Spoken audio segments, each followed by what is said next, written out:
একটা স্বৈরতন্ত্র আমরা এই দেশ থেকে ছাত্র জনতার আন্দোলনের মাধ্যমে বিতাড়িত করছি। বর্তমান উপদেষ্টা তার ভিতরে স্বৈরতন্ত্রের প্রভাব সৃষ্টি হচ্ছে। পুনরায় কোনো স্বৈরতন্ত্র এই দেশে যেন কায়েম করতে না পারে।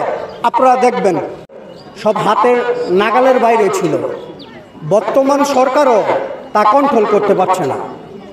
একমাত্র এটা যদি কন্ট্রোল করতে হয়, এটা আমাদের সচেতন থাকতে হবে, দুর্নীতির থেকে আমাদের বের হতে হবে।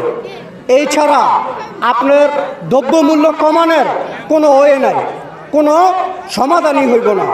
আমরা দেখবেন চিনির দাম, চালের দাম এগুলা যেই হারে বাড়ছে, এগুলার যদি কমাতে হয় আমাদের কৃষি জায়গার প্রয়োজন আছে।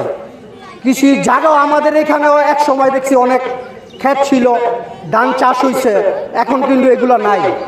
তো এগুলো আমার চাষের জায়গাগুলো আমাদের খেয়াল রাখতে হলো, এগুলো খেয়াল রাখেই এবং সবাই সবার জায়গার থেকে এই দেশকে কিভাবে এগিয়ে নেওয়া যায় সেই চিন্তাটা আপনারা করবেন। একটা স্বৈরতন্ত্র আমরা এই দেশ থেকে ছাত্র জনতার আন্দোলনের মাধ্যমে বিতাড়িত করছি। পুনরায় কোনো স্বৈরতন্ত্র এই দেশে যেন কায়েম করতে না পারে। আপনারা দেখবেন, ছোট্ট একটা কথা বলি, আপনারা জানেন বিগত সময় আমরা নির্দলীয় তত্ত্বাবধায়ক সরকারের জন্য আমরা রাজপথে আন্দোলন করেছি।